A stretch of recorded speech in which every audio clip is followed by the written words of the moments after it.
Good morning, chemistry students. My name is Mr. Adam. This is chemistry. Today is the 29th of April. It is a Wednesday and it is a day 5 in our rotation. So good morning, everybody. Hope you're still doing well. We're starting a new lesson today, lesson 2.11, all about molecular shape. So in this lesson today, we're going to be talking about a lot of the same stuff we talked about in the last lesson, which is these things called electron domains, where electrons are around a central atom and how that ultimately affects their shape. And that's going to start building together to give us this idea of what shape molecules are. Really big molecules have a lot of carbons and hydrogens and oxygens. What shape do they take on, and how does that affect how we smell them, right? So we're going to be looking at new shapes today. There are a couple new shapes that we're going to add to our brains, to our memory, and we're going to talk a little bit more about two more components of molecular shape. We're going to throw kind of two wrenches into the equation per se. Okay, so we are going to be adding double and triple bonds today. Okay, so you need to know how to make a double and triple bond in a Lewis structure, or identify where you see a double triple bond, and we're going to be identifying how larger molecules get their shape and looking at them a little bit. We're going to be doing that in the next few lessons as well, but today is the first time we're looking at the shape of a larger molecule at all. Okay, so first things first, in your book is a really good reference for this lesson review today and for this lesson in general. In your book, it starts by talking about two molecules, NH3, ammonia, and CH2O, which we call formaldehyde. Again, I might have talked about this before, but formaldehyde is this substance that we use to embalm mummies and corpses, right? And it's the substance that we use to preserve specimen like rats or frogs, or things that you might dissect if you take anatomy and physiology. Okay, so you have NH3 and CH2O. Now I want you to look at the similarities between these to start, right? In each you have a central atom, N on this one and C on this one, and there are three other atoms connected to that central atom. So N has three H's connected to it, C has two H's and one O connected to it. So in both of these, you have three atoms connected to it. But I want you to look at the number of electron domains, right? So in this one, you have 1, 2, 3, 4 electrons on four different sides, three bonded pairs and one lone pair, but you have electrons on four different sides. So remember, all those electrons are pushing each other away. They're trying to spread out as much as possible. So there are four things pushing against each other. That's like when I had four balloons connect together, pushing each other away. What about CH2O, formaldehyde? How many electron domains does it have? On how many sides does it have electrons? 1, 2, 3. Now I know there are 4 electrons up here. There are 2 bonded pairs, but it's only got electrons on this one side. There's no electrons on the bottom here. So this has 3 electron domains. We haven't seen anything that didn't have 4 electron domains before. We've never seen just 3 electron domains. So let's look at what these look like, right? Okay, so NH3, let's start. We've seen this before. It has 3 atoms bonded to it, but it has this sneaky secret lone pair on the top, right? This is a pair of electrons, and it's pushing those bonds down, okay? So it's pushing these bonds down, and it's causing this, again, to be pyramidal, right? It forms a pyramid shape because that's pushing those down. Let's look at CH2O. Again, 3 atoms bonded to it, but if you look at this, you see 3 atoms bonded to it, but they form kind of a perfect triangle. You might be confused by this on top. This is a bond, right? This is an atom that's bonded to it, but it is a double bond, right? We represent that double bond in models often with these springs because they're flexible, so they can connect from 2 sides. And so with this double bond, really what it is, if you look at it straight on, is just a perfectly straight line, just with 2 sides connected, okay? And so if you look at the shape of this, it actually forms a perfectly flat triangle, right? So if you look at the shape, you can see it's a triangle. It's not perfect since the bond lengths are different because the kit is what it is.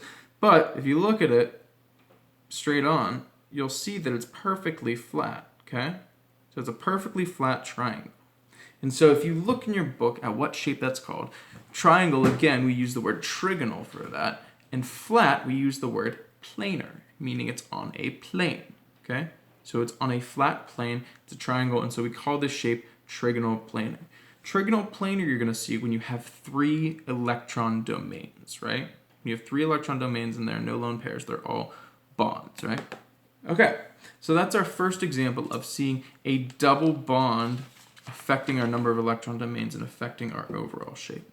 The second example your book talks about is when you have two double bonds, or maybe you have a triple bond and a single bond. So if we look at these two molecules, we look at H2O and CO2, two of our most common chemicals, right? Water and carbon dioxide.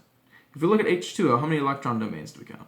1, 2, 3, 4. Okay, so there are electrons on all four sides, but there are two lone pairs.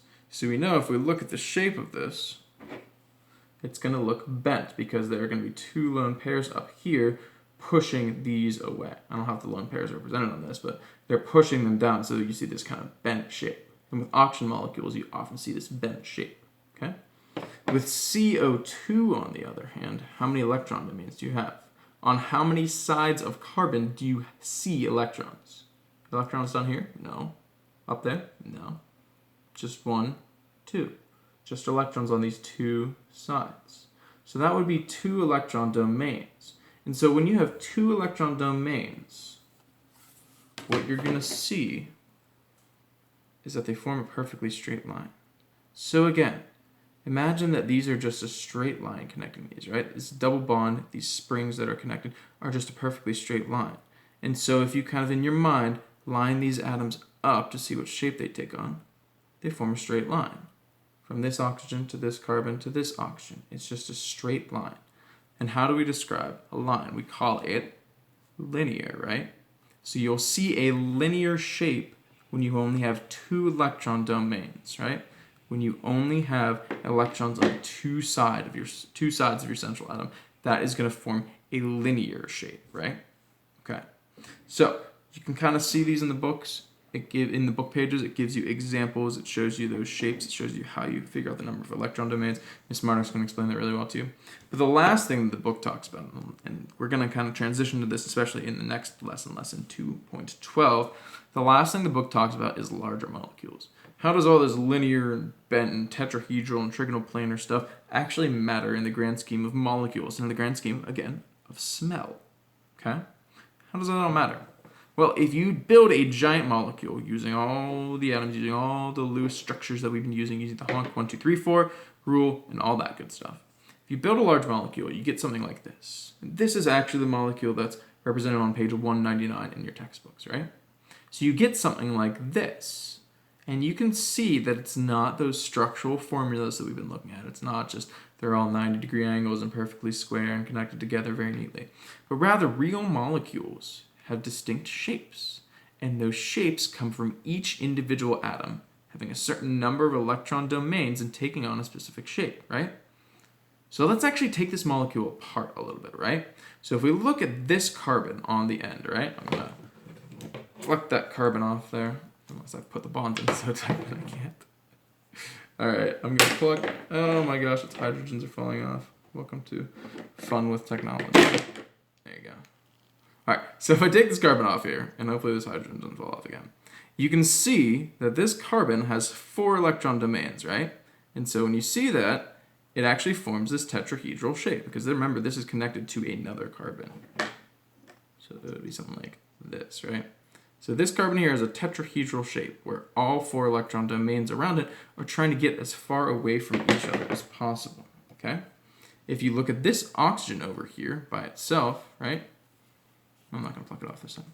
This oxygen here, it would have 2 lone pairs up here pushing away these bonds, and you would see that its shape would be what? Oxygen's always going to form, pretty much, always, a bent shape, right? What about this carbon here? How many electron domains does it have? It's got 1, 2, 3. Remember these springs represent a double bond, which is 1 electron domain. So what you're going to see is 1, 2, 3 electron domains. It's going to form a perfectly flat triangle, right? So this shape is going to be trigonal planar. Each of these carbons, tetrahedral, right? They're all going to be tetrahedral because they're all connected to 3 other atoms. And so as you start to put these shapes together, right, these different molecular shapes together into a larger molecule, you start to see the shapes that molecules actually take on. And those shapes are going to be really important for how we smell things and what smells we perceive, because our noses and our brains only fit certain shapes, right?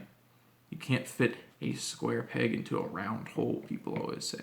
So we're going to talk about what molecules can fit into the receptors in our noses and how that affects us and how we can smell things, right? So that's our lesson on 2.11 today on molecular shape. The assignment is tricky today, but make sure you're reading through the book, looking through the pages as you're doing that, okay? If you have any questions, I'll be on, as always, for virtual office hours today from 1:30 to 2:30. I hope to see some of you there. And if not, have a great day. Work hard, stay safe, stay positive, and I will see you all tomorrow. Let's get 1, 2, 3. Clap on me.